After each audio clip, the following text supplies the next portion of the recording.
April 15th, 1818, 7:30 in the evening, and Eleanor Ashworth sat alone in the cramped attic room that had been her dwelling for the past 10 years, her needle moving with practiced precision through the emerald silk of her cousin Isabella's ball gown, mending a torn flounce with stitches so fine they would be invisible to any eye. The rain that had pounded against the small dormer window all afternoon had finally ceased, leaving the London sky washed clean and pale, the kind of evening that promised a successful ball for those fortunate enough to attend as guests rather than as unpaid servants. Eleanor was 32 years old, a fact her Aunt Beatrice mentioned with weary disappointment at least once daily, as though Eleanor's unmarried state were a personal affront, a stain upon the family's otherwise spotless reputation. The lavender gown laid across her narrow bed was 5 years out of fashion, the waist too high, the sleeves too short, but it was the best she possessed, and she would wear it tonight as she had worn it to a dozen other balls, standing in the shadows while her beautiful cousins danced. Her fingers paused in their work as her gaze drifted to the small portrait on the table beside her bed, her mother's face captured in miniature,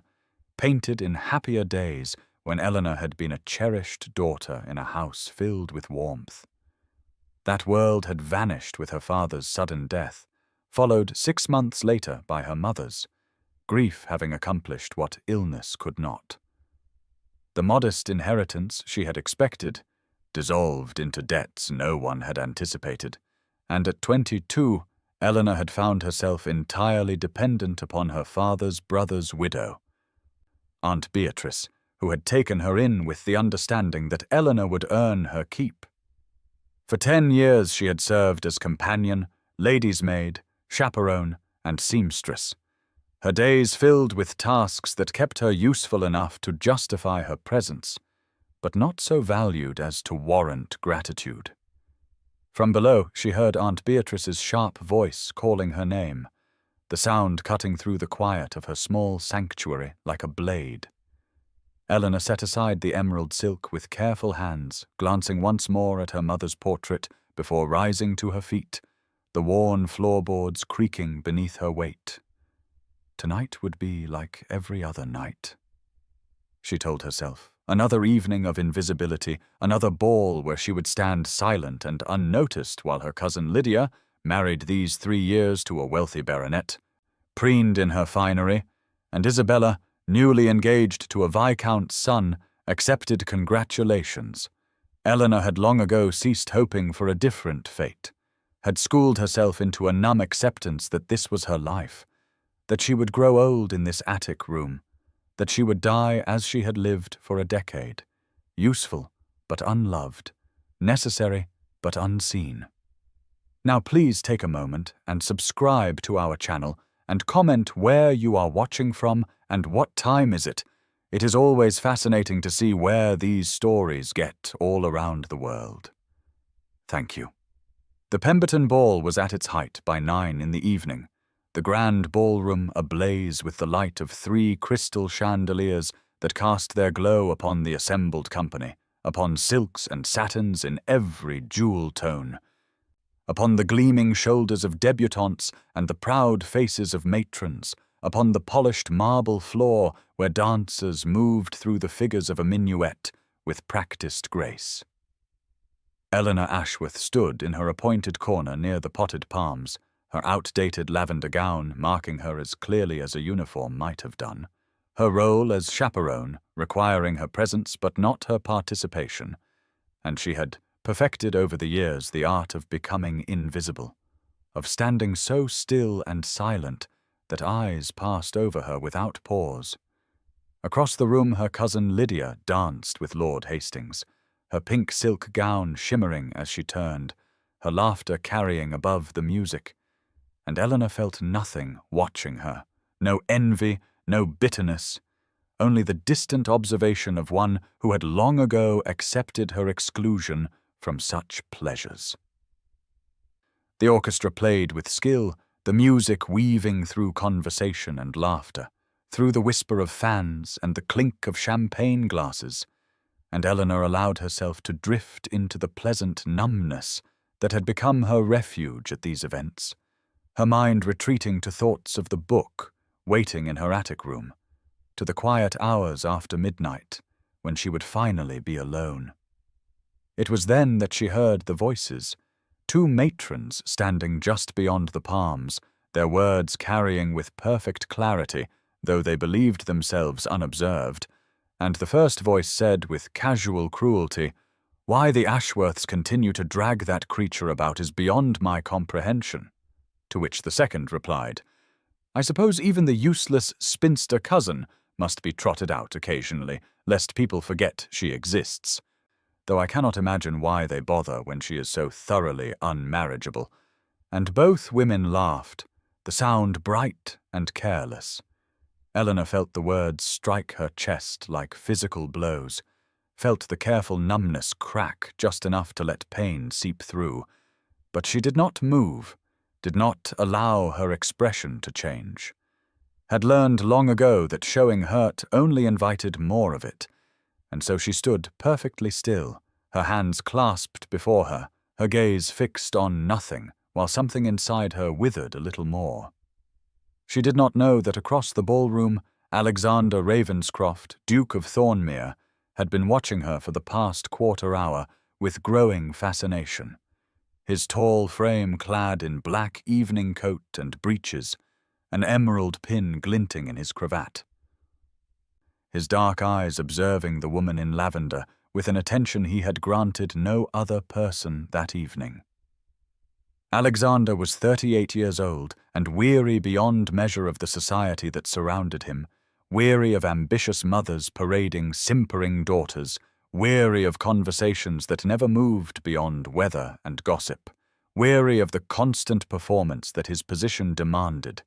and he had attended tonight only because duty required it, fully expecting another tedious evening of predictable faces saying predictable things.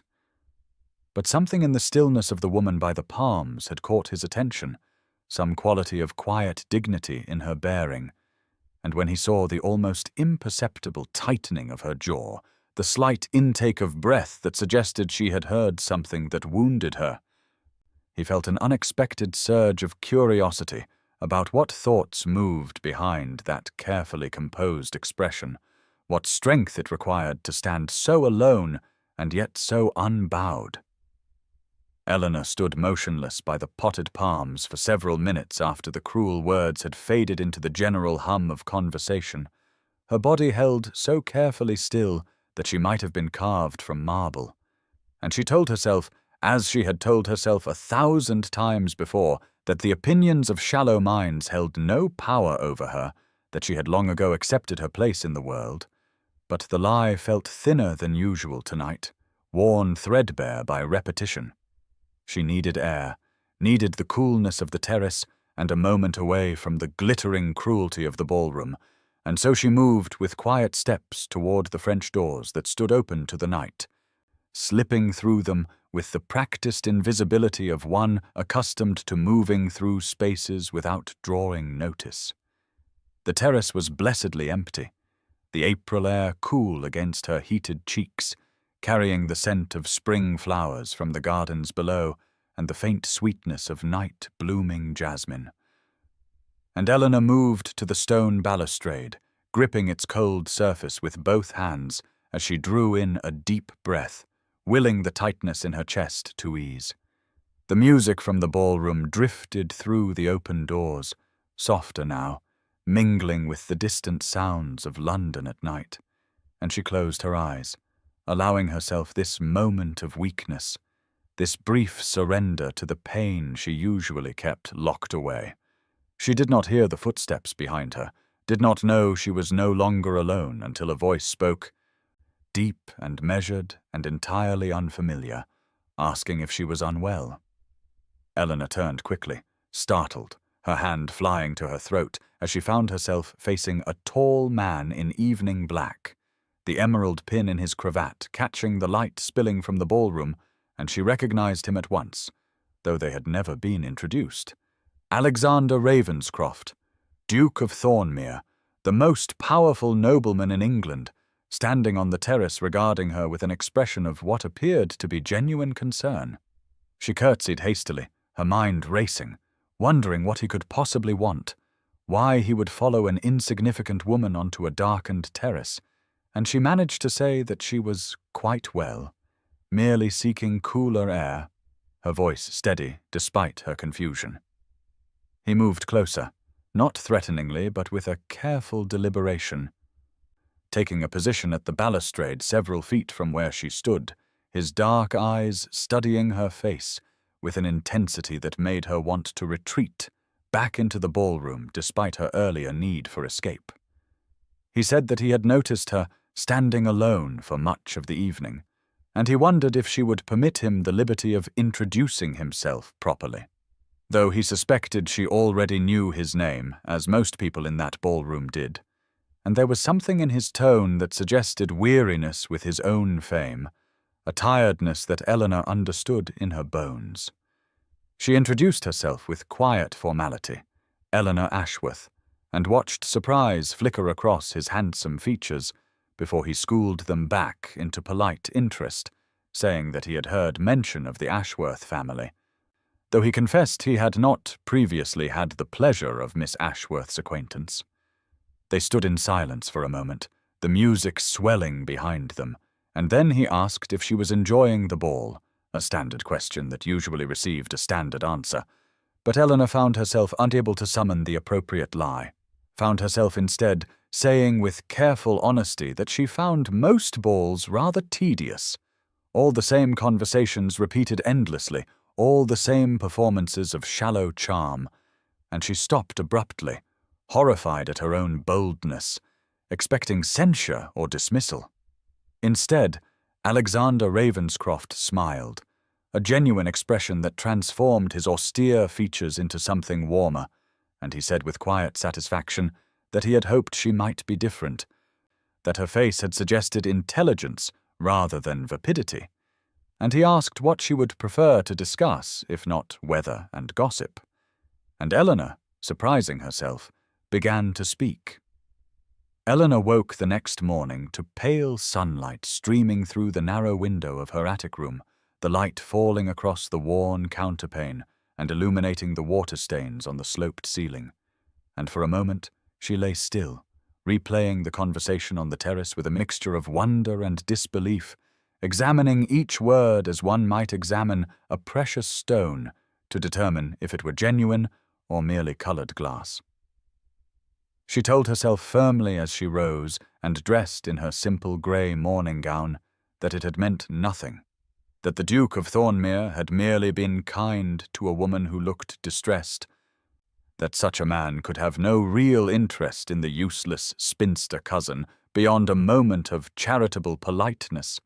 and yet some small, stubborn part of her heart refused to accept this reasonable conclusion, insisted on remembering the way he had looked at her as though she were worth looking at, the way he had smiled when she spoke honestly about finding balls tedious. She descended the narrow back stairs to the breakfast room at precisely 10 in the morning, her usual time, and found Aunt Beatrice already seated at the table with Lydia and Isabella, the morning light through the tall windows illuminating a scene of domestic comfort from which Eleanor felt perpetually excluded. And she took her customary seat at the far end of the table where the cold toast and weak tea were always waiting, the servants having long ago learned that Miss Eleanor required no special attention. Aunt Beatrice was reading aloud from a letter, her sharp voice filled with satisfaction as she detailed the social triumph of some distant relation, and Lydia was examining her reflection in the back of a silver spoon, turning her head this way and that to admire the smoothness of her complexion, while Isabella pushed eggs around her plate with the distracted air of one whose thoughts were entirely consumed with wedding preparations. Eleanor reached for the toast, her hand steady despite the strange fluttering in her chest, that stubborn hope that refused to be silenced. And she was spreading butter with careful attention when Lydia suddenly said without looking up from her spoon that Lord Hastings had mentioned seeing Eleanor on the terrace last night, speaking with someone, though he could not say who in the darkness. The fluttering in Eleanor's chest became a sharp, painful thing, part dread and part something she dared not name, and she said with careful indifference that she had stepped out for air and exchanged a few words with another guest, nothing of consequence, her voice betraying none of the tumult beneath. Aunt Beatrice lowered her letter and fixed Eleanor with the penetrating stare that had cowed her into submission 1,000 times before, asking sharply who this other guest had been, whether Eleanor had been introduced properly, whether she understood that any impropriety would reflect badly on the entire family, and Eleanor felt the familiar weight of disapproval settling over her shoulders like a heavy cloak. She considered lying, considered inventing some innocuous matron or elderly gentleman, but something in her rebelled against hiding the one moment of genuine connection she had experienced in years, and so she said with quiet dignity that she had spoken briefly with the Duke of Thornmere, and watched with grim satisfaction as 3 faces turned toward her in perfect synchronized shock.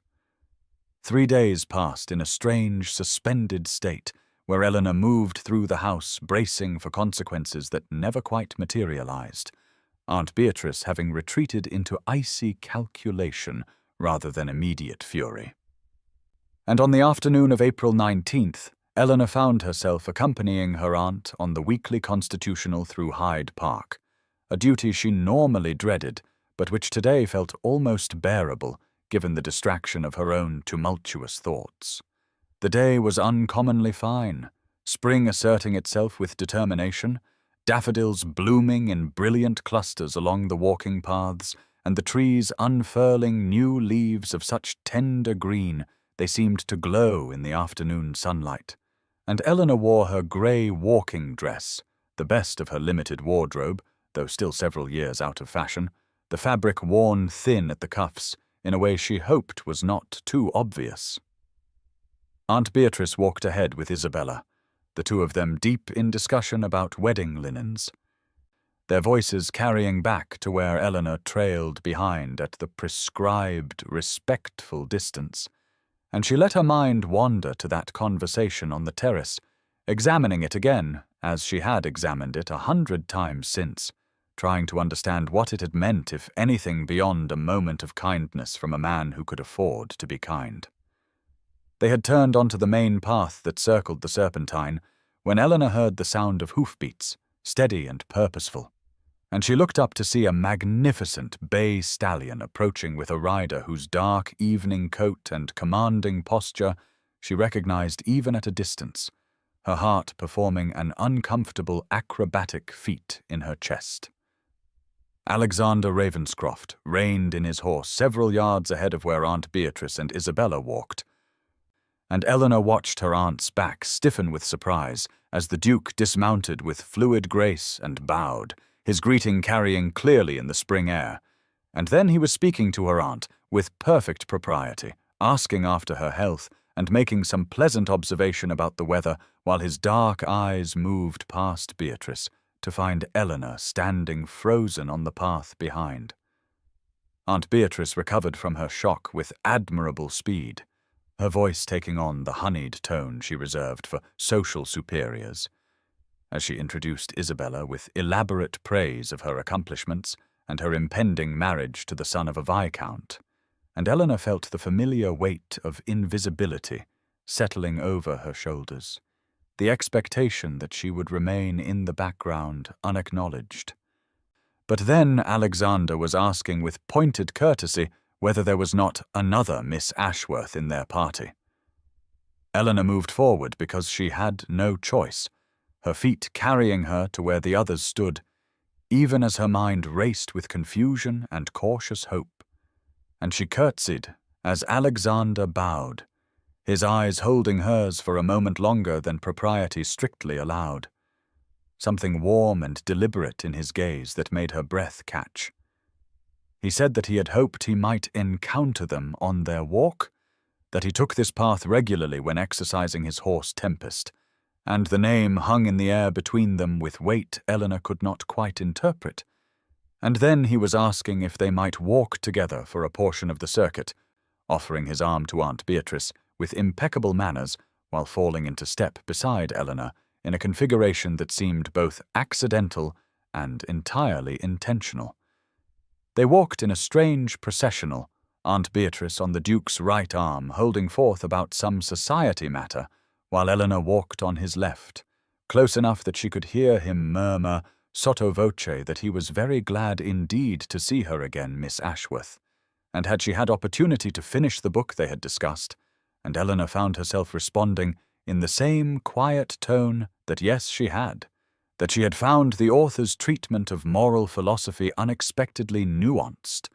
and just like that, they were conversing as though the intervening days had not happened, as though it were the most natural thing in the world for a duke to seek out the company of an impoverished spinster on a public path in Hyde Park where anyone might see. A week passed in a fever of confusion, and Eleanor found herself on the evening of April the 26th standing in the entrance hall of Ashworth House, staring at 3 cream-coloured envelopes that rested on the silver salver, each one addressed in elegant script to Miss Eleanor Ashworth, invitations that had arrived over the course of the past days from hostesses who had never before acknowledged her existence, and her hands trembled slightly as she reached for them before Lydia's sharp voice stopped her with a command to leave them where they were until Aunt Beatrice could review them. Eleanor withdrew her hand and stepped back, that familiar posture of submission, but something inside her had shifted in these strange days of repeated encounters with the Duke of Thornmere. 3 meetings now that could not all be coincidence, no matter how much she told herself they must be, and she felt simultaneously terrified and desperately hopeful, a combination that left her feeling constantly on the verge of some catastrophe she could not name. The family gathered in the drawing room at 6 in the evening, as was their custom before dinner, and Aunt Beatrice swept in with the invitations in hand, her face arranged in an expression Eleanor knew well, that particular combination of calculation and displeasure that meant she was working through some social equation whose variables Eleanor could not see. Lydia lounged on the settee in a gown of emerald silk that set off her fair colouring to perfection, her beauty undimmed by the petulant expression she wore as she examined her nails, while Isabella stood by the window in pale pink muslin, her pretty face thoughtful in a way that made Eleanor more nervous than Lydia's obvious irritation. Aunt Beatrice began, without preamble, saying that it seemed Eleanor had somehow attracted the notice of the Duke of Thornmere, a circumstance so improbable that one could only assume some mistake or misunderstanding. And yet the invitations had arrived, and society was beginning to talk, whispers that had reached Beatrice through her network of correspondence, speculation about the Duke's strange interest in the plain, poor relation of the Ashworth family.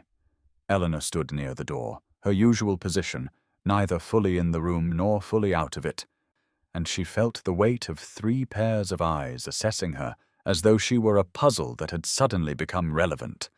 And Lydia said with a laugh that carried no humour that perhaps the Duke was one of those peculiar men who enjoyed charity cases, that he was known for his reforming tendencies, and perhaps he had decided to rescue a pitiable spinster the way some gentlemen rescued stray dogs. The words struck like physical blows, but Eleanor kept her face composed, that mask she had perfected over years of similar cruelties. And she said nothing, because there was nothing to say.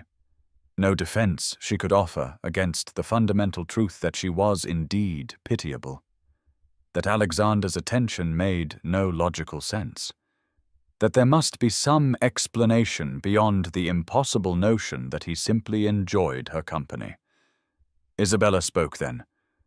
her voice thoughtful rather than cruel, suggesting that whatever the Duke's motivations, they should not waste the opportunity, that Eleanor could be useful in securing invitations and introductions for the family, that they should encourage the connection while it lasted. And Eleanor felt something cold settle in her stomach at the calculating tone, at the casual assumption that she existed only as a tool for others' advancement. Aunt Beatrice nodded slowly, saying that Isabella was quite right, that Eleanor would of course make herself available to the Duke should he continue his attentions, that she would be gracious and accommodating, and here her voice took on a warning edge, that she would do nothing to embarrass the family, or presume anything beyond her station, that she would remember she was accepting charity from relatives who could just as easily withdraw their support if she became difficult or developed inappropriate expectations. Eleanor's hands were trembling now in the folds of her worn evening dress, and she clasped them together tightly, and she heard herself say in a voice that sounded distant to her own ears that she understood perfectly, that she would not forget her place. But even as she spoke the words, some part of her was remembering the way Alexander had looked at her in Hyde Park, the warmth in his dark eyes, the way he had sought her conversation not for duty, but for what seemed like genuine pleasure. And she could not reconcile that memory with her family's cruel theories about charity and peculiarity and useful tools. 2 days later, on the afternoon of April the 28th, Eleanor found herself standing in Lady Pemberton's celebrated rose garden, the air heavy with the scent of blooming flowers and her own anxiety, wearing her best dress of blue muslin that was still painfully modest compared to the elaborate confections worn by the other ladies present, and she had come to this garden party with her family under strict instructions from Aunt Beatrice to be gracious and useful, and above all, to secure additional invitations through whatever continued, inexplicable favor she held with the Duke. The garden was magnificent, white and pink roses climbing trellises and spilling over stone walls, and Eleanor had separated from her family at the first opportunity, seeking refuge among the blooms where she might compose herself before the inevitable moment when Alexander either appeared or did not, and she was trying very hard not to hope for the former, while bracing for the disappointment of the latter when his voice came from behind her, that distinctive, deep, measured tone, saying her name like a question and a greeting combined. She turned to find him approaching along the gravel path, immaculately dressed as always, something purposeful in his stride that made her heart perform its now familiar acrobatics, and when he reached her he bowed and asked if she might spare him a few moments of conversation, gesturing to a stone bench partially hidden by an arbor heavy with climbing roses. They sat, and Eleanor was acutely conscious of how close he was, closer than propriety strictly demanded, close enough that she could see the fine weave of his coat and catch the subtle scent of sandalwood. And for a long moment neither spoke,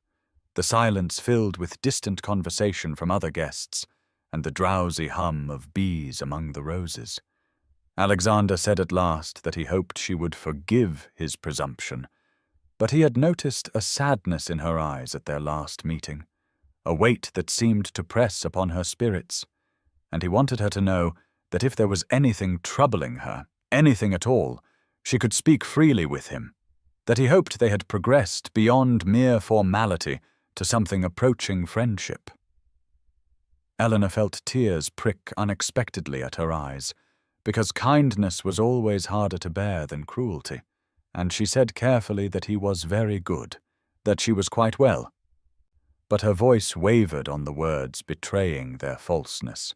and Alexander leaned forward slightly, his dark eyes searching her face with an intensity that made it impossible to look away.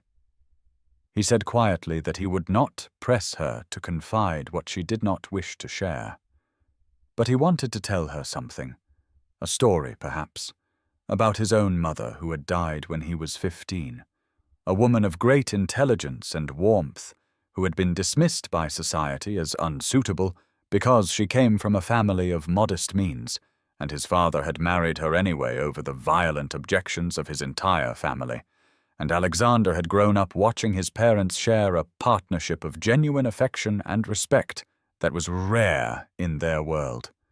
His voice was low and intent as he continued, saying that his mother had taught him that true worth had nothing to do with fortune or fashion, that the qualities that mattered were intelligence and kindness and strength of character, and he had spent his adult life watching society elevate emptiness and ignore substance, watching beautiful shallow women be celebrated while women of real depth were dismissed as unmarriageable, and he had begun to think he would never find someone whose conversation did not bore him within 5 minutes, whose mind did not glide across the surface of things, but actually engaged with ideas. Eleanor sat frozen, barely breathing, and Alexander turned to face her more fully and said with quiet certainty that from the moment he had first spoken with her on that terrace, she had been a revelation. That talking with her was like finally finding water after years of thirst,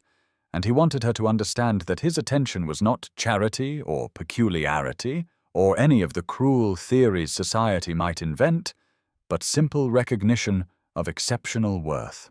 That evening, Eleanor climbed the narrow stairs to her attic room at 10 in the evening, her legs trembling with exhaustion that had nothing to do with physical exertion and everything to do with the emotional tempest that had been raging inside her since Alexander had spoken those impossible words in the rose garden.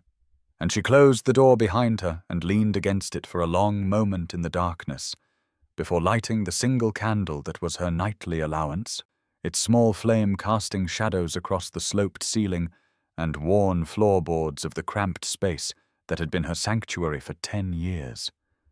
The room was barely large enough for the narrow bed and small chest that held all her worldly possessions, so different from the spacious chambers her cousins occupied below. But Eleanor had long ago made peace with the physical manifestation of her place in the household,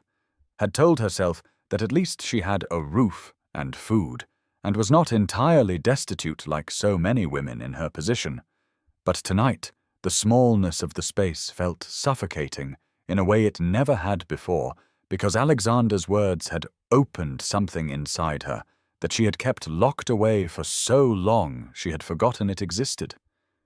She sat on the edge of the bed and reached for the locket she wore always beneath her dress.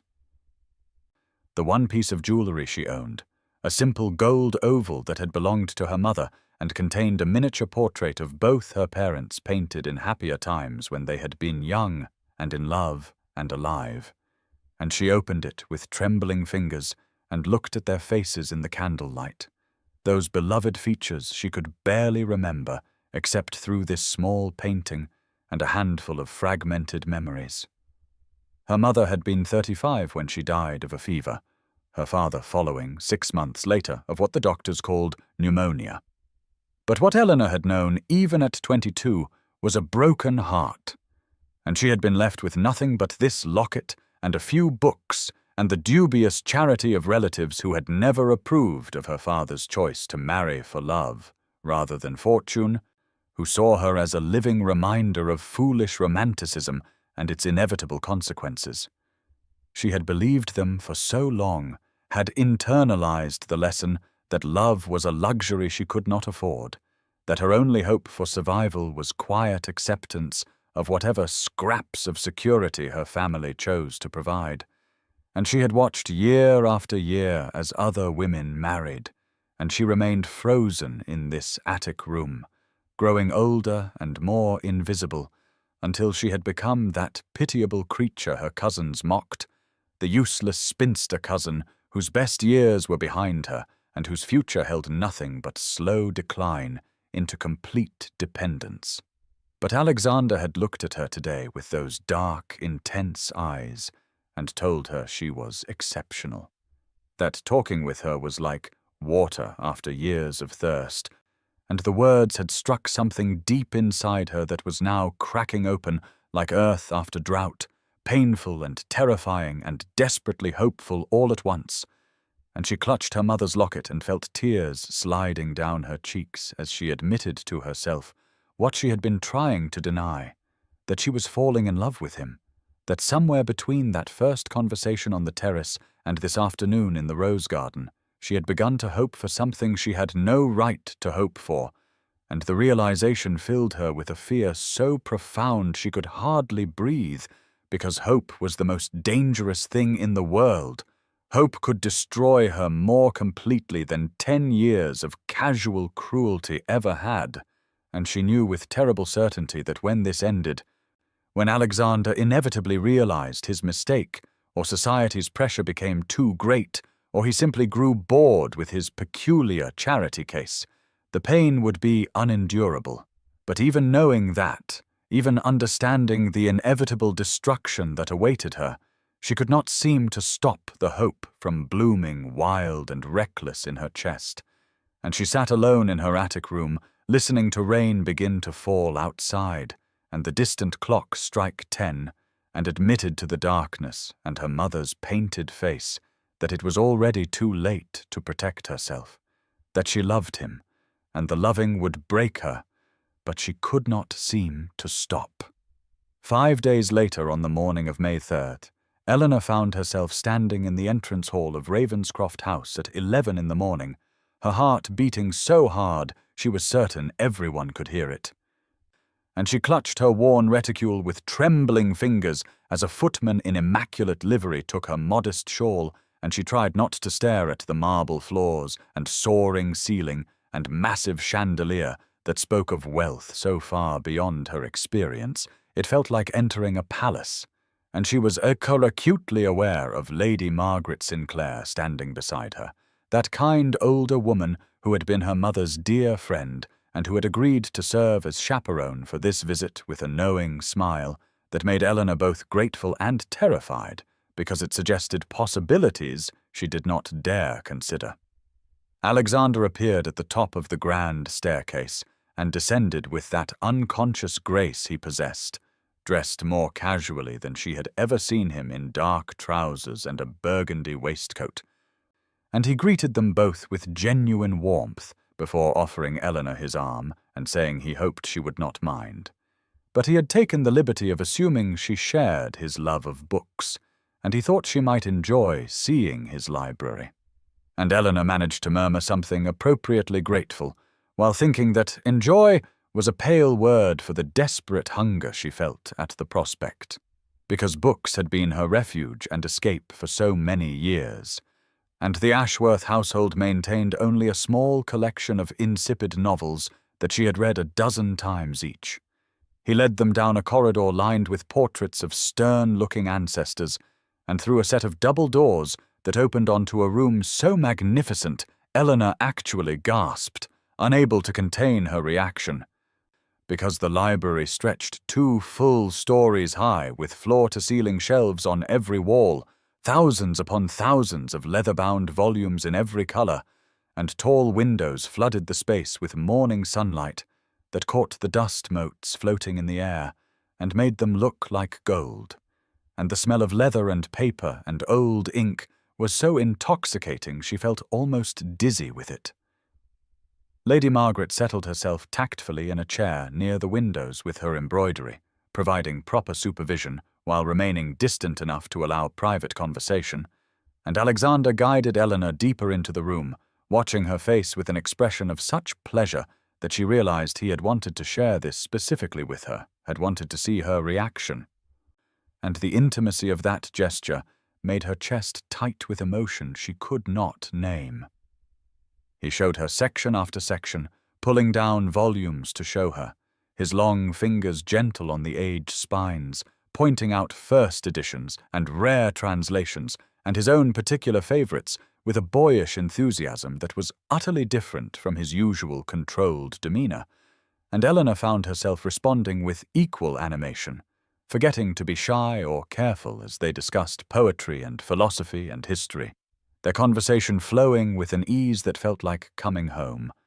And she realized with a kind of wonder that here in this beautiful room surrounded by books, they were simply 2 people who loved the same things.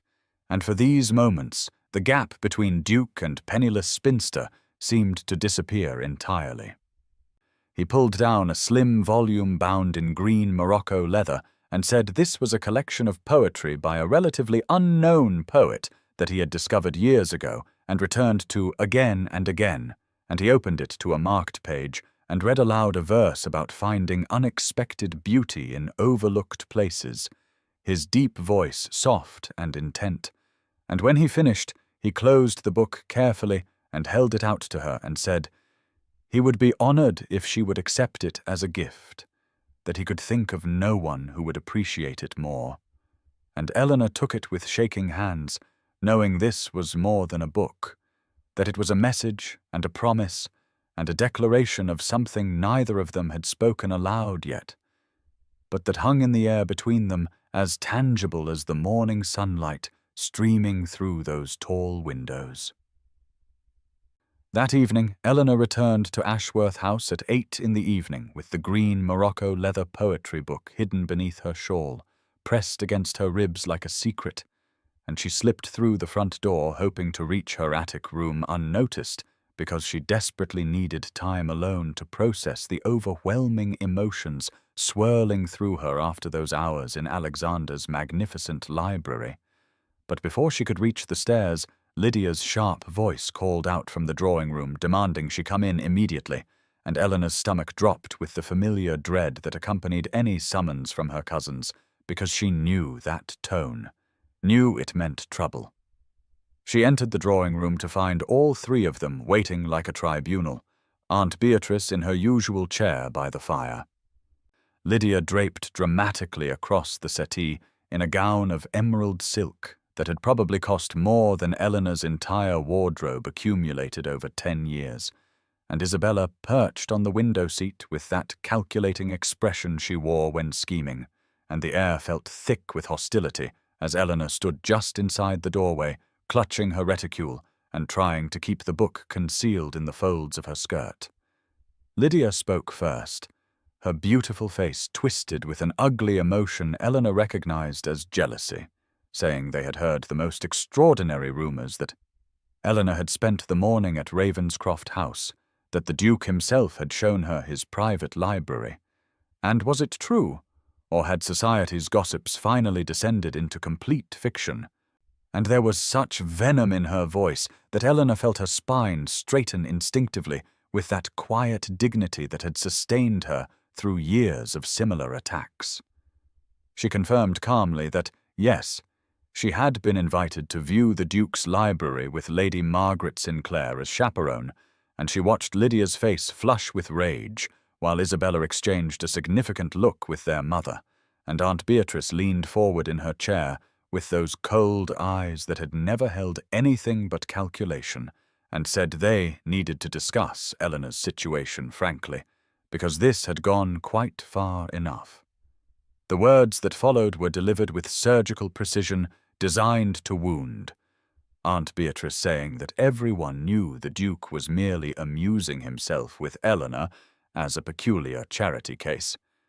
that men of his station did not seriously court penniless spinsters of 32 with no beauty or connections, and if Eleanor had any sense, she would realize she was being used as some sort of social experiment, or perhaps he had made a wager with his friends about befriending the most unlikely woman in London,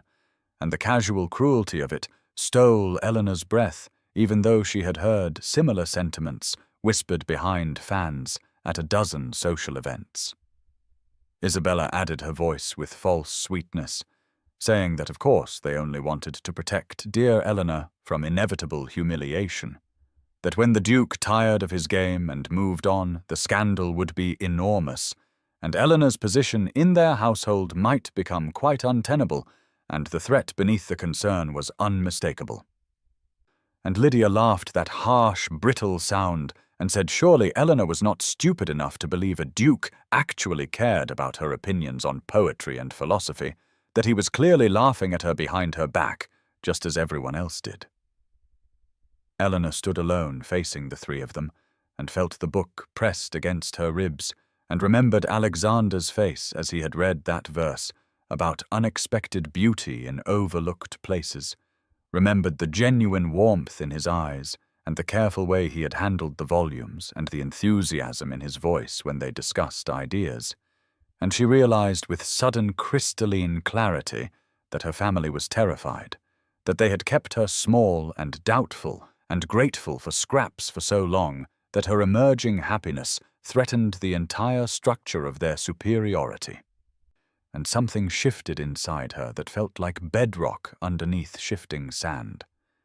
She met her aunt's cold gaze and said quietly but clearly that she appreciated their concern, but she would make her own judgments about the Duke's character and intentions, and her voice did not shake, even though her hands were trembling,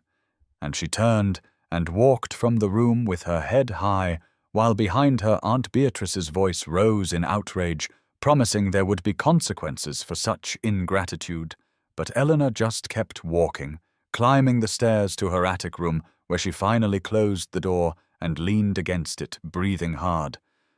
And she pulled out the green leather book and opened it to the marked page, and read Alexander's words again, and chose deliberately consciously to believe in the gift and the giver rather than the poison her family had tried to plant in her heart. 3 days later, on the afternoon of May the 6th at 4 in the afternoon, Eleanor found herself walking through Hyde Park beside Alexander, with Lady Margaret trailing at a discreet distance as chaperone, and the spring air was warm with that peculiar heaviness that precedes a storm, clouds gathering dark and ominous on the horizon.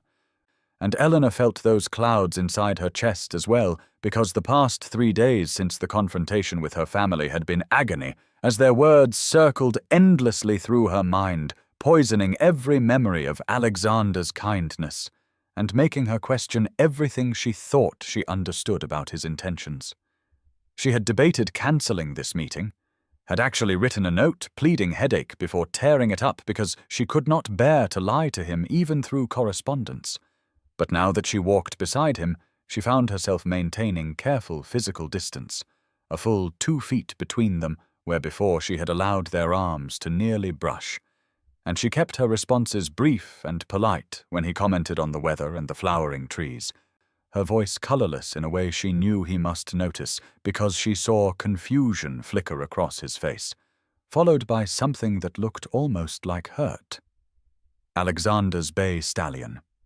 Tempest walked behind them, held by a groom, and the horse seemed to sense his master's mood, tossing his head restlessly and pulling at the lead. And Eleanor thought wildly that even the animal understood something was wrong between them, that the easy connection they had built over weeks of careful conversation was fracturing under the weight of her family's threats, and her own terrible certainty that she must protect him from the scandal of associating with someone so far beneath him. He asked if she had enjoyed the poetry collection he had given her, and she said yes, it was lovely. Just those bland, insufficient words, when in truth she had read it cover to cover 3 times in her attic room by candlelight, memorizing verses that seemed to speak directly to her heart. But she could not tell him that now, because telling him would make this harder, and she needed to find the strength to end this before his reputation suffered further damage from his inexplicable interest in the useless spinster cousin. They reached a more secluded path lined with oak trees, and Alexander stopped walking abruptly and turned to face her, with an expression of such direct concern that Eleanor had to look away, focusing on a point past his shoulder where storm clouds roiled darker, and his voice when he spoke was careful, but edged with frustration, asking what had changed. Telling her he could sense her withdrawal, and he needed to understand what he had done wrong, whether his gift had been inappropriate or his invitation to his home had caused her discomfort, and the assumption that he was at fault made her chest ache, because of course he would blame himself. Of course his natural generosity would interpret her distance as response to some failing on his part, rather than what it truly was, which was her desperate attempt to spare him from her family's machinations and society's judgment.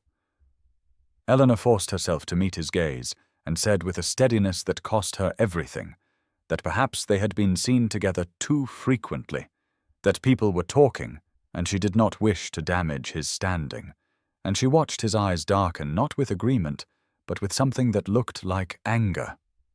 though not directed at her, and he took a step closer, closing some of that careful distance she had maintained, and said in a low, intense voice that he did not give a damn what people said, and he needed her to tell him the truth about what was frightening her away.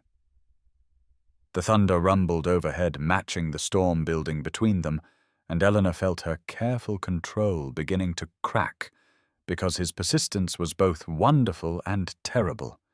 because every moment in his presence made it harder to do what she knew she must do, which was let him go before her poisonous family could sink their claws any deeper into this fragile, beautiful thing that had grown between them. And she opened her mouth, not knowing what words would emerge, protection or truth, ending or beginning. 2 days later, on the evening of May the 8th, at 7 in the evening, Eleanor sat in Alexander's private opera box at Covent Garden, feeling as though she existed in some impossible dream that would shatter at any moment. And the box was positioned prominently where all of society could observe who occupied it. Crimson velvet seats and gilt railings that caught the light from hundreds of candles illuminating the grand theatre. And she was painfully aware of every eye that turned their direction, every fan that rose to conceal whispered speculation, every knowing look exchanged between matrons who were clearly wondering what on earth the Duke of Thornmere was doing with that Ashworth spinster in the most public possible venue. She wore a gown of pale blue silk that Isabella had grudgingly lent her only after Alexander's invitation had arrived with such formal correctness that even Aunt Beatrice could not refuse it. But Eleanor had discovered while dressing that the gown had been altered, taken in at strategic points so it fit poorly and hung strangely, making her appear even more awkward and ill-suited to these surroundings. And the deliberate cruelty of it had stolen her breath because her family would sabotage even this, would ensure she looked ridiculous beside Alexander's polished elegance. She had come tonight with the resolution that this must be farewell, that she would find some way during the evening to make him understand that his continued attention was damaging to them both, that she could not bear to watch society tear him down for his inexplicable interest in someone so far beneath him, and her heart felt leaden with the grief of what she was about to lose, even as the orchestra began tuning their instruments for Mozart's Don Giovanni. Alexander sat beside her closer than strict propriety allowed, close enough that she could smell the subtle scent of sandalwood and something uniquely him, and he looked magnificent in black evening clothes that emphasized the breadth of his shoulders and the silver threading through his dark hair at his temples. And when he turned to look at her, his expression held such focused intensity that she had to look away toward the stage. He had been quiet during the carriage ride to the theatre, watching her with that same penetrating gaze, and she knew he sensed her intention to end whatever this was between them, knew he understood this felt like goodbye, and instead of accepting her withdrawal with relief as any sensible man would, he seemed coiled with determination like tempest before a jump, gathered and purposeful. The opera began, and Eleanor tried to focus on the music, on the elaborate costumes and the soaring voices, but she was overwhelmingly conscious of Alexander beside her, of his arm resting on the shared armrest so his sleeve brushed hers, of the way he leaned slightly toward her when the tenor began the famous catalogue aria, and she felt tears prickling behind her eyes because this beauty, this moment, this impossible situation would soon be only memory. At the intermission, when the curtain fell and the house lights rose, Alexander stood and offered his hand with courtly grace. And his voice was quiet but absolutely firm when he said they needed to talk privately, and Eleanor's heart hammered against her ribs as she placed her gloved hand in his and allowed him to guide her from the box into the corridor beyond where the crowd parted before the Duke's presence, and she saw the stares and the whispers, but Alexander seemed utterly indifferent, leading her to a small private alcove off the main corridor where the noise of intermission conversations faded to a distant hum. The alcove was dimly lit with only a single wall sconce, casting flickering shadows across Alexander's face, and the sound of intermission conversation created a distant hum that made their privacy feel both intimate and precarious. And Eleanor pressed her back against the damask wallpaper, feeling her carefully constructed walls beginning to crumble under the weight of everything she had tried to hold inside. And Alexander stood close enough that she could see the concern etched in the lines around his eyes, the determination in the set of his jaw, and his voice was low and urgent when he said he needed to understand what had happened, what had changed between the warmth of their conversation in his library and this terrible distance she kept trying to impose. Eleanor felt the first tear escape before she could stop it, sliding hot down her cheek. And she said in a voice that trembled despite her best efforts that he did not understand what associating with her cost him, that society was vicious and her family was worse, and the words began spilling out faster as the dam broke, telling him about the confrontation in the drawing room, about Aunt Beatrice's threats to spread rumors that Eleanor was manipulating him for his fortune, about Lydia's poison suggestions that he was only interested because Eleanor would be grateful and biddable, unlike women of his own standing, about Isabella's calculating schemes to use Eleanor's connection to secure better matches, and she told him about the altered dress she wore tonight, about the deliberate sabotage designed to make her look ridiculous beside him. And her voice broke completely when she said she could not bear to be the reason society turned against him, could not endure watching his reputation suffer because he had shown kindness to someone so far beneath him. Alexander's expression transformed as she spoke, anger darkening his features but not directed at her, never at her, and when she finished he reached out slowly, giving her time to refuse, and took both her hands in his, the first time he had truly touched her skin to skin because her gloves lay discarded in the opera box, and his hands were warm and strong and steady, and he said in a voice that shook with controlled fury that her family's treatment was unconscionable, that their cruelty revealed everything about their character and nothing about her worth, and he told her he did not give a single damn what society thought, that his position was unassailable enough that he could weather any gossip, but more than that he would not allow fear of small-minded judgment to rob him of the most genuine connection he had ever known. Eleanor stared at him through tears, barely breathing, and he continued speaking with increasing intensity, saying he had spent 38 years surrounded by people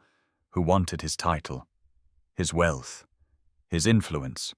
who performed and postured and schemed, and then he had found her, standing with quiet dignity amid cruelty, speaking with intelligence and wit and depth, seeing him as a man rather than a title. And did she truly believe he would walk away from that because some gossips whispered or her poisonous family made threats? His hands tightened on hers, and he said with absolute certainty that he intended to court her properly and publicly, that he would stand between her and anyone who tried to hurt her, and nothing her family threatened or society whispered would change his resolve because she had become infinitely precious to him, and Eleanor felt hope blaze through her chest like fire, terrifying and glorious and utterly transformative, and she whispered that she was falling in love with him, the truth emerging raw and unguarded, and Alexander's expression softened into something so tender it made her breath catch, and he said quietly that he had already fallen, completely and irrevocably, and the opera music swelled in the theatre beyond as he raised her hands to his lips and kissed her knuckles with a reverence that felt like benediction, like promise, like the beginning of everything.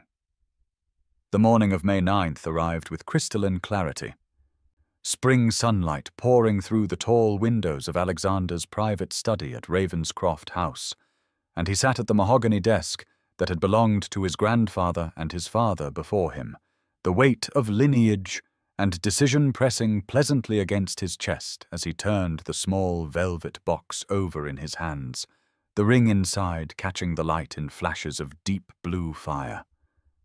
Thomas Pembroke sat across from him in one of the leather chairs, his expression caught between amusement and genuine concern, and Alexander knew his friend had arrived this morning, expecting to talk him out of what society would certainly consider madness. But Thomas did not yet understand that Alexander had never been more certain of anything in his entire life. The ring was his mother's sapphire, a stone the color of midnight surrounded by small diamonds, and he remembered how it had looked on her hand when she had tucked him into bed as a child, how she had told him that someday he would give it to someone who made his heart feel both peaceful and wild at once,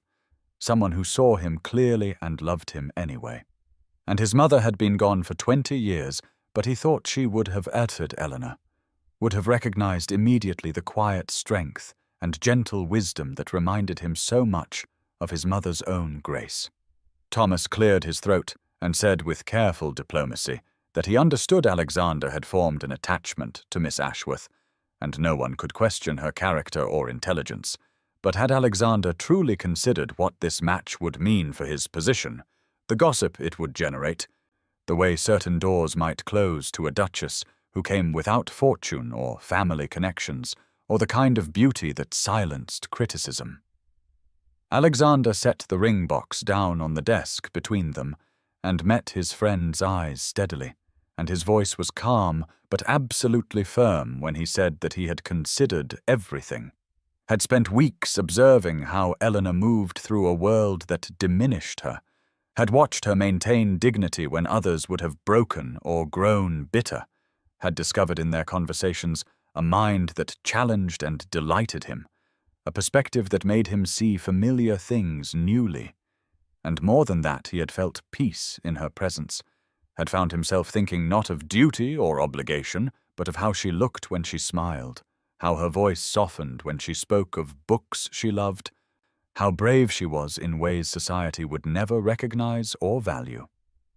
He told Thomas that he was 38 years old and had spent 2 decades being pursued by women who wanted his title, who performed whatever character they thought would snare a duke, who looked at him and saw power and wealth and prestige. And in all those years he had never once felt what he felt when Eleanor looked at him and saw simply Alexander, a man who could be lonely, who valued ideas over appearances, who wanted to be known rather than merely admired. Thomas leaned back in his chair and studied Alexander with the frankness of old friendship, and then his expression softened into something almost tender, and he said quietly that he had never seen Alexander like this. That if Miss Ashworth had captured his heart so thoroughly, then Thomas would stand beside him regardless of what society whispered, and Alexander felt gratitude wash through him because he knew the proposal itself would be easy, but the aftermath would require allies, would demand he protect Eleanor from the very world he was asking her to enter as his duchess. They discussed timing and practicalities, the formal call he would make to the Ashworth house that afternoon, the announcement that would need to be carefully worded for the papers, the wedding that Alexander wanted sooner rather than later because he had waited long enough and saw no purpose in lengthy engagements, and through it all he kept touching the ring box, anchoring himself to the certainty that by tonight Eleanor would wear his mother's sapphire, and the entire world would know she belonged to him as completely as he belonged to her. The afternoon of May the 9th arrived with Eleanor trapped in a state of anxious uncertainty in her small attic room, her hands trembling as she tried to focus on mending a torn hem, but kept stabbing her finger with the needle because her mind could not settle after the revelations at the Opera House 2 nights before, and she had replayed Alexander's words 1,000 times, his declaration that he had fallen completely and irrevocably, the way his lips had felt against her knuckles like a promise. But in the harsh light of subsequent days, doubt crept back in, because surely no duke actually married penniless spinsters, regardless of what emotions might pass between them in the shadows of opera houses. She heard the commotion downstairs at precisely 3 o'clock, the sudden flurry of servants moving quickly, Aunt Beatrice's voice rising in a tone Eleanor recognized as panic mixed with calculation. And then the youngest housemaid appeared breathless at her attic door, saying Miss Eleanor was to come down immediately because the Duke of Thornmere himself had arrived and was asking to speak with Mrs. Ashworth in the formal drawing-room, and Eleanor's heart began hammering so hard she thought she might faint as she smoothed her plain grey dress and descended the narrow servants' stairs with legs that felt like water. The formal drawing room was a space usually reserved for only the most important callers, decorated in blue silk wallpaper that had cost more than Eleanor's entire wardrobe, and when she reached the ground floor, she could see through the partially open door that Alexander stood near the fireplace in impeccable formal day dress, dark coat, and perfectly tied cravat, his posture radiating controlled power and absolute purpose. And Aunt Beatrice sat on the settee looking as though she could not decide whether to be outraged or obsequiously delighted,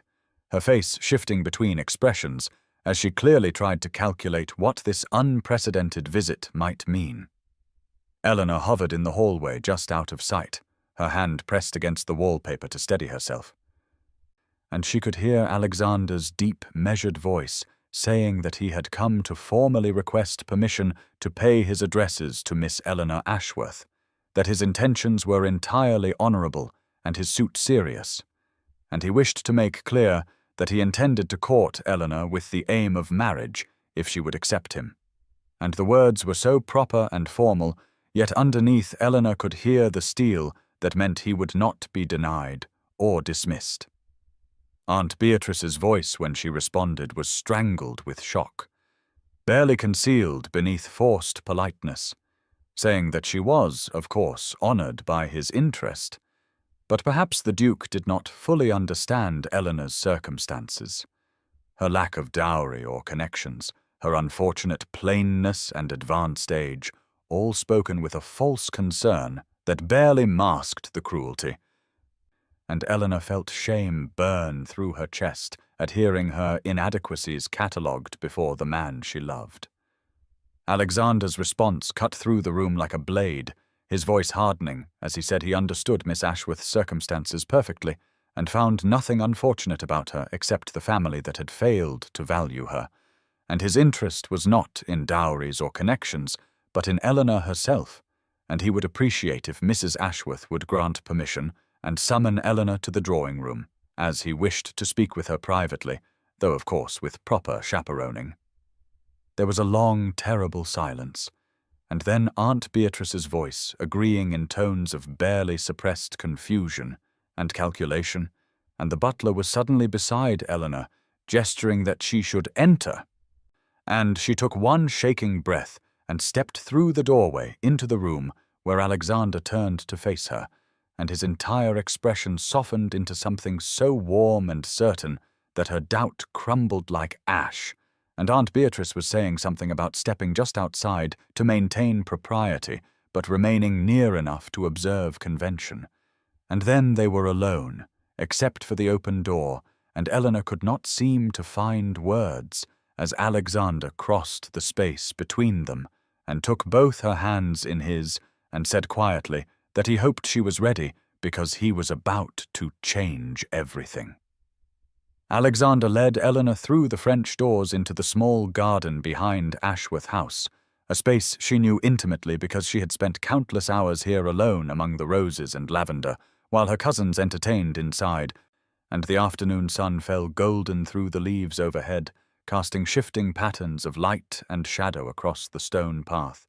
and she could hear the distant sounds of London beyond the garden walls, but they seemed impossibly far away as Alexander turned to face her and took both her hands in his with a gentleness that made her chest ache. He looked at her for a long moment without speaking, and she could see something blazing in his dark eyes that looked like joy and determination and a tenderness so profound it made her want to weep. And when he finally spoke, his voice was low and steady and absolutely certain, as he said that he had rehearsed elegant speeches about why she should accept him, had planned to list all the rational reasons they were suited. But standing here with her hand in his, he found he could not hide behind logic or propriety, and the simple truth was that he loved her completely and irrevocably. Eleanor felt her breath catch in her throat because no one had ever said those words to her, had never imagined anyone would. And Alexander continued speaking with his eyes never leaving her face, saying that he had spent 38 years waiting without knowing what he waited for until he saw her at the Pemberton ball maintaining her dignity while the world dismissed her. And he had watched her quiet strength and discovered in their conversations a mind that challenged him, a perspective that illuminated familiar things newly, a kindness that had survived circumstances that would have made others bitter or hard. He said that society would call this match unequal and they would be right, but not in the way they imagined, because Eleanor brought grace and wisdom and genuine goodness, while he offered merely wealth and title, things that meant nothing without someone to share them with,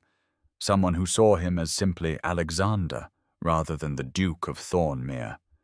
And he had never felt so clearly seen or so peacefully understood as he did in her presence. She tried to speak, to tell him she could not possibly be worthy of this, but he lifted one hand to gently touch her cheek and said that he knew she doubted her own value because she had been told lies her entire life by people too foolish to recognize treasure when it stood before them. But he saw her clearly, and he was asking her to trust his vision, to believe him when he said she was extraordinary and deserving of every happiness, and would she do him the immeasurable honor of becoming his wife? He released her hands only long enough to withdraw the small velvet box from his coat pocket, opening it to reveal a sapphire ring that gleamed deep blue in the afternoon light, and he said this had been his mother's, and she had told him to give it only to a woman who made his heart feel both peaceful and wild at once. And Eleanor was that woman, the only woman, and he would spend the rest of his life ensuring she never doubted her worth again if she would only say yes.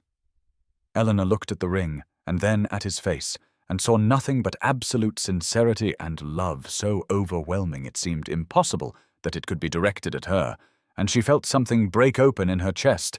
all the years of resignation and suppressed hope and quiet grief shattering like glass, and she realized she was crying as she whispered, "Yes, yes, 1,000 times, yes." And Alexander smiled with such pure joy that he looked years younger as he slipped his mother's ring onto her finger where it fit perfectly. And then he pulled her gently into his arms and held her against his chest while she trembled and wept,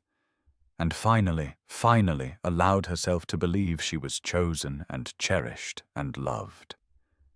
They remained in the garden as the afternoon light shifted toward gold and amber,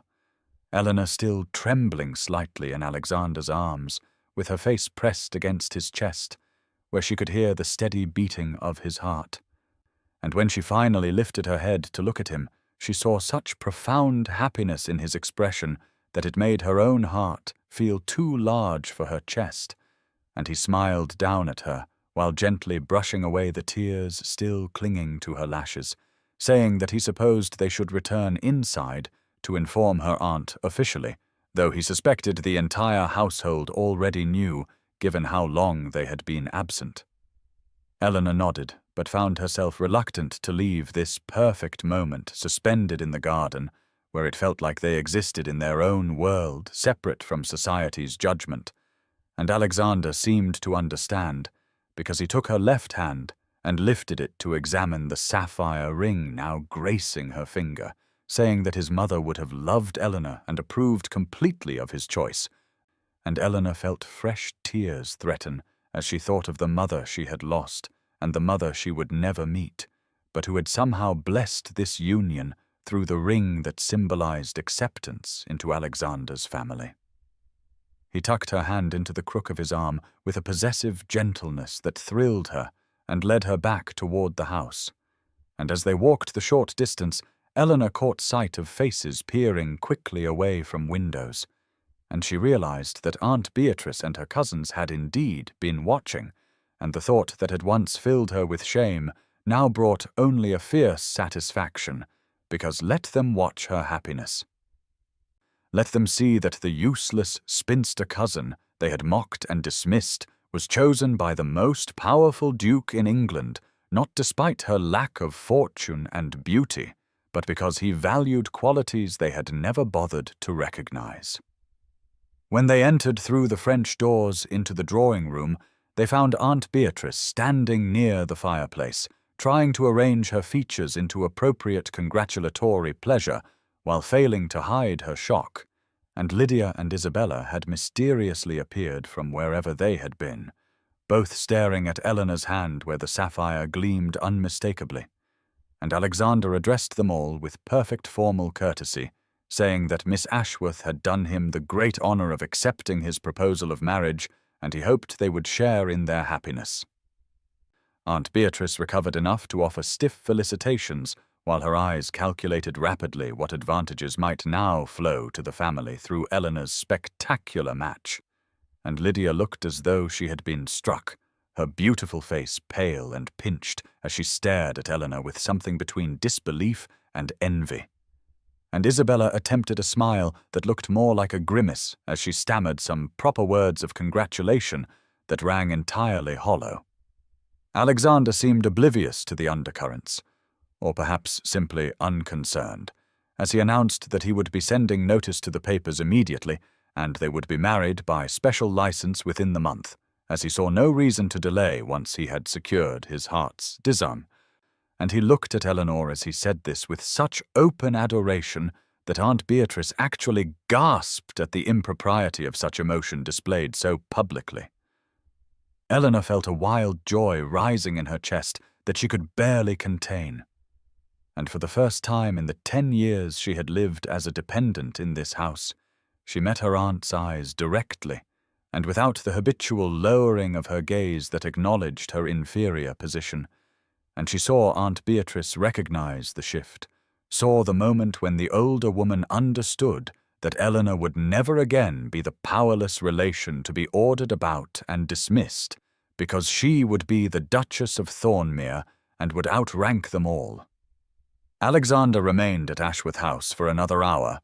sitting with Eleanor in the drawing-room under the watchful and slightly dazed eyes of Aunt Beatrice, who seemed unable to fully comprehend the transformation that had occurred. And he held Eleanor's hand openly with a possessiveness that would have been scandalous before their engagement, but was now merely the privilege of a betrothed man, and they spoke of practical matters like the wedding date and where they would live, with Alexander explaining that they would divide their time between his London townhouse and his principal country estate in Derbyshire, called Thornmere Park, which encompassed nearly 1,000 acres of parkland and farmland. Eleanor listened with a sense of unreality washing over her as he described the house with its 80 rooms and extensive gardens, and the staff of more than 100 servants. And she thought of her tiny attic room with its sloped ceiling and single narrow bed, and wondered how she would possibly navigate a world so far beyond anything she had known. But Alexander seemed to sense her anxiety, because he squeezed her hand gently and said that Thornmere had been lonely and cold feeling despite its grandeur, until he imagined her there filling it with warmth and intelligence and kindness. And she would make it a home rather than merely a showplace. He departed finally as the afternoon light began to fade, kissing her hand with a tenderness that made her blush, while Aunt Beatrice watched with an expression hovering between approval and residual shock, and after he left the house seemed to exhale as though it had been holding its breath. And immediately Lydia and Isabella descended upon the drawing-room like birds of prey, their earlier stiff congratulations dissolving into a flurry of questions and barely concealed envy.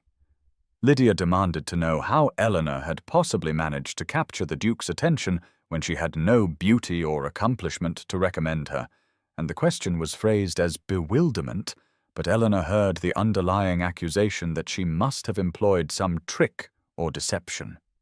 And Isabella wondered aloud with false sweetness whether Eleanor felt prepared to assume the duties of a duchess, given her complete lack of experience in managing estates or moving in the highest circles of society. Eleanor felt the familiar shrinking sensation beginning in her chest, the old habit of accepting their criticisms as truth. But then she looked down at the sapphire ring glowing on her finger and remembered Alexander's words about her worth, and she lifted her chin and met Lydia's eyes directly, and said with quiet firmness that the Duke seemed to believe her capable, and that was the only opinion that mattered to her. The shock on both her cousins' faces was deeply satisfying, and Aunt Beatrice made a small choking sound, as though Eleanor's calm assertion of her own value was somehow improper, and Lydia's face flushed an ugly red as she snapped that Eleanor should not become too proud simply because she had somehow managed to catch a husband after everyone had given up on her as a permanent spinster.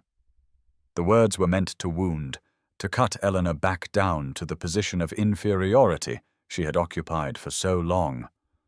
But instead Eleanor felt a strange liberation because these women no longer had any power over her future or her happiness, and she realized that their cruelty had always stemmed from their own insecurities rather than any actual deficiency in herself, and she said quietly that she was grateful to the Duke for seeing qualities in her that others had overlooked, and then she excused herself and walked from the room with her head high, leaving her aunt and cousins staring after her in stunned silence at this unprecedented display of self-possession from the woman they had spent 10 years dismissing as useless. Eleanor retreated to her attic room after the confrontation with her cousins, her legs trembling with residual emotion and the unfamiliar sensation of having stood up for herself still vibrating through her chest like a plucked harp string, and she sat on her narrow bed in the small space that had been both refuge and prison for 10 years, looking around at the sloped ceiling and worn carpet and single small window with the sudden knowledge that she would soon leave this room forever and become someone entirely different from the woman who had endured so much quiet misery within these walls. She removed the sapphire ring carefully and held it up to catch the fading afternoon light, watching how the blue stone seemed to hold depths of color that shifted as she turned it. And she thought about Alexander's hands placing it on her finger and his voice saying she was his heart's desire. And the impossibility of those words being directed at her still made her want to laugh and cry simultaneously. The next weeks passed in a blur of activity that left Eleanor feeling as though she had been caught in a swift current that was carrying her toward a destination she could barely comprehend, and Alexander was a constant presence, calling at Ashworth House daily with a persistence that scandalized Aunt Beatrice and drove Lydia into barely concealed fits of jealous rage, and he seemed determined to ensure that Eleanor never doubted his commitment, or had time to retreat back into the protective shell of self-doubt she had inhabited for so long. He took her driving in Hyde Park in his elegant curricle, where all of society could see them together, and he brought her to meet his elderly aunt, Lady Catherine, who lived in a grand house in Berkeley Square, and who looked at Eleanor with sharp, assessing eyes before pronouncing that the girl had sense and character which were worth more than a pretty face that would fade. And Alexander had smiled at Eleanor with such warmth that she had felt heat rise to her cheeks. The wedding preparations proceeded with terrifying speed, as Alexander had meant what he said about obtaining a special license and marrying within the month, and Eleanor found herself swept along to modistes and drapers and jewelers, with Alexander insisting on providing her entire trousseau, despite Aunt Beatrice's protests that it was not proper, and when Eleanor had hesitantly suggested that perhaps they should wait longer for a more traditional courtship, he had taken both her hands in his and said firmly that he had waited 38 years to find her, and he would not wait one day longer than necessary to make her his wife. Lady Margaret had reappeared like a fairy godmother, taking charge of details that overwhelmed Eleanor and running interference with Aunt Beatrice, who kept trying to insert herself into arrangements while simultaneously criticizing every choice. And Margaret had pulled Eleanor aside one afternoon and told her that her mother would have been so happy to see her daughter cherished as she deserved. And Eleanor had wept in the older woman's arms with a combination of grief for what her mother had not lived to see and joy at the unexpected blessing that had transformed her life. The wedding took place on June the 2nd in the private chapel at Ravenscroft House, with only a small gathering of witnesses, including Lady Margaret, who wept openly throughout the ceremony, and Thomas Pembroke, who stood as Alexander's groomsman, and even Alexander's stern Aunt Catherine, who dabbed at her eyes with a lace handkerchief, and Eleanor had expected her aunt and cousins to attend out of social obligation, but they had sent a coldly formal note declining the invitation with some transparent excuse about prior commitments. And Eleanor had felt a moment of old hurt before realizing that their absence was actually a gift, because it meant her wedding day would contain only people who genuinely wished her happiness rather than those who resented it. She wore a gown of ivory silk that Alexander had commissioned from the finest modiste in London, with delicate embroidery at the hem and sleeves that had taken 3 seamstresses a full week to complete, and Lady Margaret had woven white roses into her hair and fastened her mother's pearl necklace around her throat, and when Eleanor had looked at herself in the mirror before descending to the chapel, she had seen not the plain spinster cousin she had believed herself to be for so long, but a woman whose face glowed with happiness and whose eyes shone with the knowledge of being cherished. Alexander had stood waiting for her at the altar in his formal dress, with an expression of such profound love and satisfaction that Eleanor's breath had caught in her throat, and as she walked toward him through the small chapel with its stained glass windows casting colored light across the stone floor, she had thought that this moment was so impossibly perfect that surely she must wake and find it all a dream. But then his hand had closed warm and solid around hers, and she knew it was beautifully real.